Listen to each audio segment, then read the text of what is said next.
వరదరం విష్ణుం శశివర్ణం చతుర్భుజం ప్రసన్నవదనం ధ్యాయేత్ సర్వవిఘ్నోపశాంతయే. గురుర్బ్రహ్మా గురుర్విష్ణుః గురుర్దేవో మహేశ్వరః గురుస్సాక్షాత్ పరం బ్రహ్మ తస్మై శ్రీ గురవై నమః. వ్యాసాయ విష్ణురూపాయ వ్యాసరూపాయ విష్ణవే నమో వై బ్రహ్మనిధయే వాసిష్ఠాయ నమో నమః. కూజంతం రామ రామీతి మధురం మధురాక్షరం ఆరుహ్య కవితాశాఖాం వందే వాల్మీకికోకిలం. శ్రుతిస్మృతిపురాణానాం ఆలయం కరుణాలయం నమామి భగవత్పాదశంకరం లోకశంకరం. వాగర్ధావివ సంపృక్తౌ వాగర్ధ ప్రతిపత్తయే జగతః పితరౌ వందే పార్వతీ పరమేశ్వరౌ. సూక్తిం సమగ్రయతున స్వయమేవ లక్ష్మీః శ్రీరంగరాజమహిషీ మధురైకటాక్షైః. వైదగ్ధ్యవర్ణగుణగుంభనగౌరవైర్యాం ఖండూలకర్ణకుహరాः కవయోధయంతి. హైమోర్ధ్వపుండ్రమజహన్మకుటం సునాసం మందస్మితం మకరకుండలచారుగండం బింబాధరం బహుళదీర్ఘకృపాకటాక్షం. శ్రీవేంకటేశముఖమాత్మని సన్నిధత్తాం. విమలపటీ కమలకుటీ పుస్తకరుద్రాక్షసస్తహస్తపుటీ కామాక్షి పక్ష్మలాక్షి కలిత విపంచి విభాసి వైరించి. హరి ఓం. పరమేశ్వర స్వరూపైన సభకి నమస్కారం. ఈ సృష్టిలో 84 లక్షల జీవరాశులు ఉన్నాయి అని శాస్త్రం చెప్తుంది. ఈ 84 లక్షల జీవరాశులలో నరజన్మ చాలా చాలా గొప్ప జన్మ అని. జంతువునాం నరజన్మ దుర్లభం. వ్యక్తి అంటే నరుడు అని పర్యాయపదంగా స్వీకరించండి. అటువంటి నరజన్మ ఎందువలన గొప్పది? మిగిలిన ప్రాణుల కన్నా నరజన్మ చాలా గొప్పది అని చెప్పడానికి వెనక ఏవో కారణాలు ఉండాలి కదా. ఏ కారణం లేకుండా శాస్త్రం అట్లా మాట్లాడదు కదా. ఆ కోణంలో పరిశీలన చేసినప్పుడు మిగిలిన ఏ ప్రాణికి కూడా భగవంతుడు కంఠం ఇవ్వలేదు. కంఠము అంటే మాట్లాడగలిగిన శక్తిని ఇవ్వలేదు. ఒక్క మనుష్య ప్రాణి మాత్రం మాట్లాడగలడు. మాట ద్వారా అవతల వారికి ఉన్న అజ్ఞానాన్ని తీసివేయగలడు. కేవలము మాట వలన తాను తరించిపోగలడు. భగవంతుని యొక్క నామం పలకడం అలవాటైతే చాలు. నామస్మరణ ధన్యోపాయం నహి పశ్యామో భవతరణే. కలియుగంలో భగవంతుని యొక్క నామం పలకడం కన్నా కూడా మోక్షానికి తేలికైన మార్గం వేరొకటి ఉండదు. అంత తేలికైనటువంటి మార్గం భగవంతుని యొక్క నామాన్ని పలకడం. కాబట్టి అటువంటి నామాన్ని పలకగలిగినటువంటి అదృశ్యం కేవలం మనుష్య ప్రాణికి మాత్రమే ఉంది. 2, బుద్ధిని భగవంతుడు మనుష్యునికి ఇచ్చాడు కాబట్టి ఆ బుద్ధితో శాస్త్రాన్ని పరిశీలించగలడు. గురువుని స్వీకరించి గురువు ద్వారా విద్యని సంగ్రహించగలిగినటువంటి అదృష్టం మనుష్య ప్రాణికి మాత్రమే ఉన్నది. పైగా మిగిలినటువంటి ప్రాణులతో పోల్చడం కాదు, దేవతలతో కూడా పోల్చినప్పుడు మనుష్యుడే అధికుడు. సాధారణంగా మనం దేవతలు గొప్పవారు అనుకుంటాం. కానీ ఒక కోణంలో పరిశీలన చేసినప్పుడు దేవతల కన్నా గొప్పవారు ఎవరు అంటే మనుష్యులే. కారణం ఏమంటే దేవతలకి కర్మాధికారం లేదు. వాళ్ళు యజ్ఞయాగాది క్రతువులు చేసే అవకాశం లేదు. కానీ మనుష్యుడు మాత్రం యజ్ఞయాగాది క్రతువులు చేసి దేవతలకి కూడా ఆహారాన్ని అందిస్తాడు. పైగా దేవతలు కొత్తగా ఇక పుణ్యం సంపాదించడానికి అవకాశం ఉండదు. క్షీణే పుణ్యే మర్త్యలోకం విశంతి. ఒకసారి వాళ్ళ పుణ్యం పూర్తి అయిపోయిన తర్వాత వాళ్ళు దేవతా పదవులలోంచి కింద పడిపోతారు. మళ్ళీ మనుష్య జన్మలోకి వచ్చేస్తారు. తప్ప మోక్షం పొందడానికి కావలసినటువంటి శాస్త్ర పరిశీలనం చేసే అవకాశం దేవతలకు ఉండదు. కానీ నరజన్మకున్న గొప్పతనం ఏమిటంటే తాను శాస్త్ర పరిశీలనం చేసి జ్ఞానమును పొంది దాన్ని అలా ఉంచు. దాని గొడవ నీకు ఎందుకు అలా వదిలి అలా ఉంచు. అది లేకపోతే మాట్లాడడం కష్టం. కూర్చొని. కాబట్టి శాస్త్ర పరిశీలనం చేసి మంచి కర్మలు చేసి జ్ఞానమును పొంది ఆ జ్ఞానము వలన ఇక మళ్ళీ పుట్టవలసిన అవసరం లేకుండా మోక్షాన్ని పొందడానికి ఒక్క నరుడికే అవకాశం ఉంది. గొప్ప పుణ్యం చేసుకుని దేవతా పదవులలోకి వెళ్ళి స్వర్గలోకంలో మంచి మంచి స్థానములను అధిష్ఠించడానికి అవకాశము నరుడికే ఉంది. అట్లాగే నాకు శాస్త్రం అక్కర్లేదు, ఏ ప్రమాణం అక్కర్లేదని కేవలము పాపకర్మలు చేసి అధప్పతనమైపోయి కొన్ని కోట్ల జన్మలు తిరియక్కుగా మారిపోయేటటువంటి దురవస్థని నరుడే పొందుతాడు. నాకు ఏ శాస్త్రం అక్కర్లేదు, గురువు అక్కర్లేదు, దేనితోనూ సంబంధం లేదు, నా ఇష్టం వచ్చినట్లు నేను ప్రవర్తిస్తానన్నవాడు భూమికి అడ్డంగా వెన్నుపాము ఉండే ప్రాణిగా పుట్టడాన్ని తిరియక్కు అంటారు. కొన్ని కోట్ల జన్మలు తిరియక్కుగా మారిపోతాడు.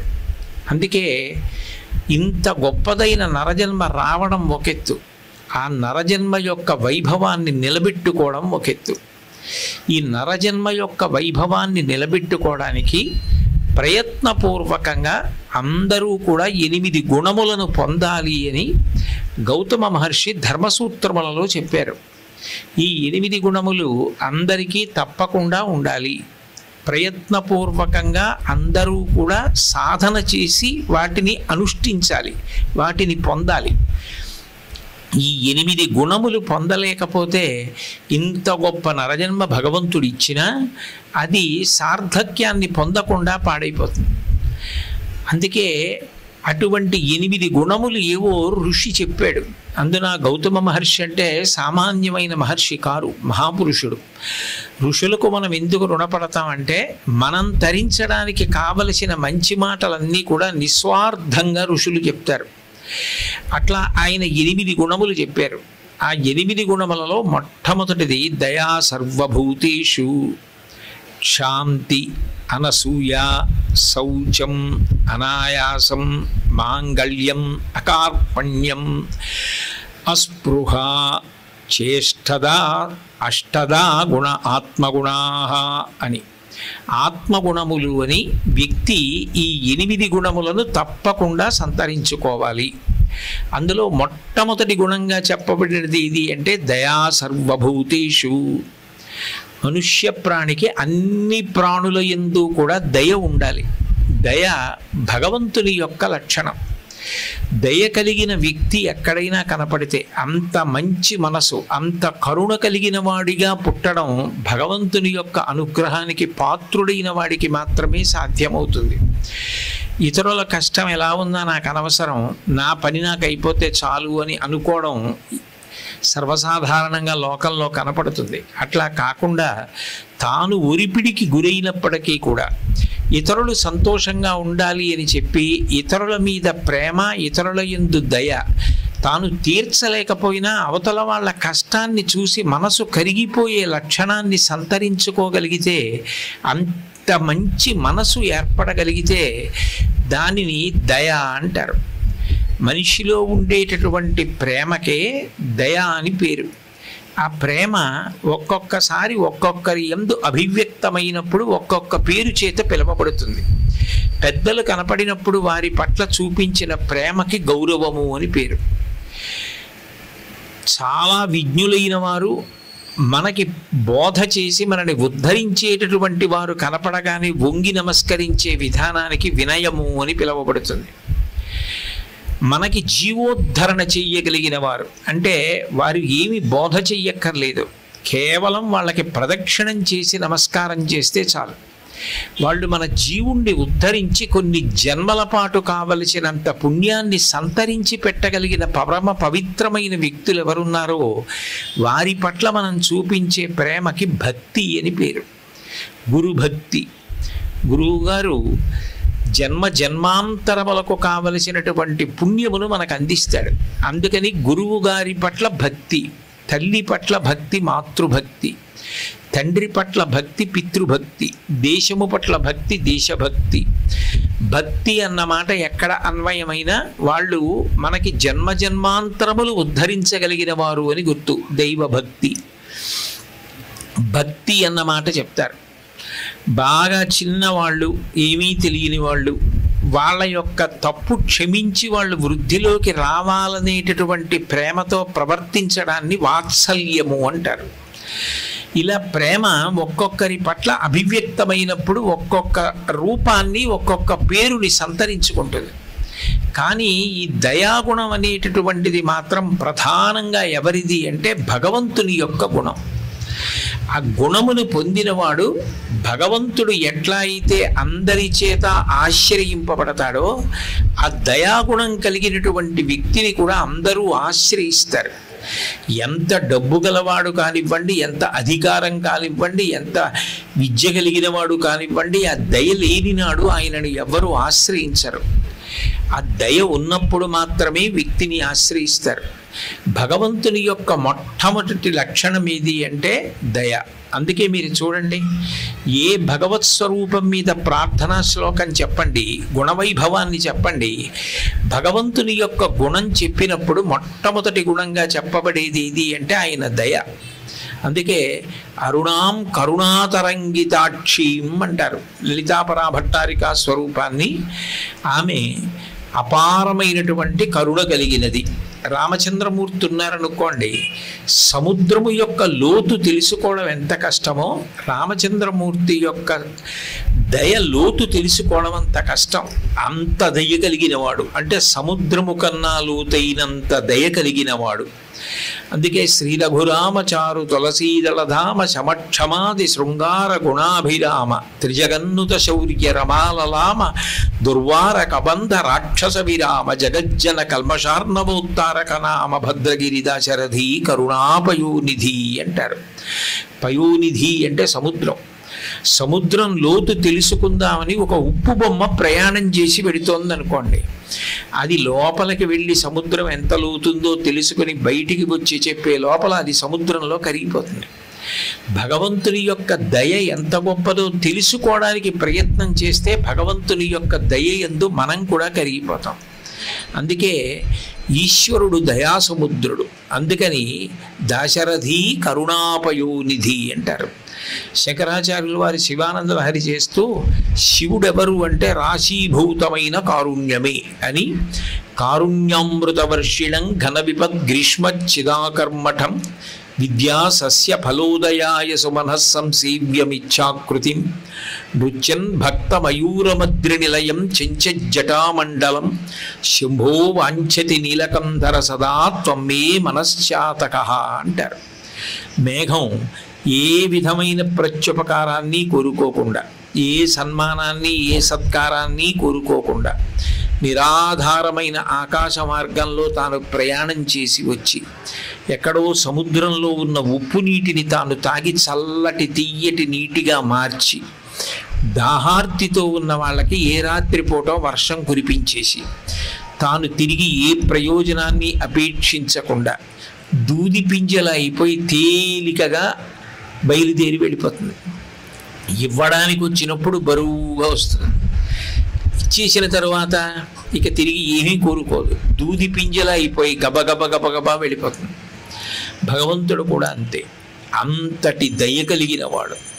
కలలోనంతన్మున్నెరుంగని మహాకష్టాత్ముడైనట్టి దుర్బలుడాపత్ సమయంబునన్ నిజపతాబ్జాతంబు ఉల్లంబునం తలపన్ అంతని వచ్చి ఆర్తిహరుడై తన్నైన ఇచ్చున్ సునిశ్చల భక్తిభావములన్ భజించు వారికిడడే సంపద్విశేషోన్నతుల్ అంటుంది కుచేరుడి భార్య. కలలో కూడా భగవంతుడి పేరు స్మరించినటువంటి వాడు కూడా ఆపద కలిగినప్పుడు భగవంతుని యొక్క పేరు స్మరించినంత మాత్రం చేత బయలుదేరి వచ్చి తనను తాను కూడా ఇచ్చేసుకోవడానికి సిద్ధపడేటటువంటి దయాగుణం కలిగిన వాడు పరమాత్మ.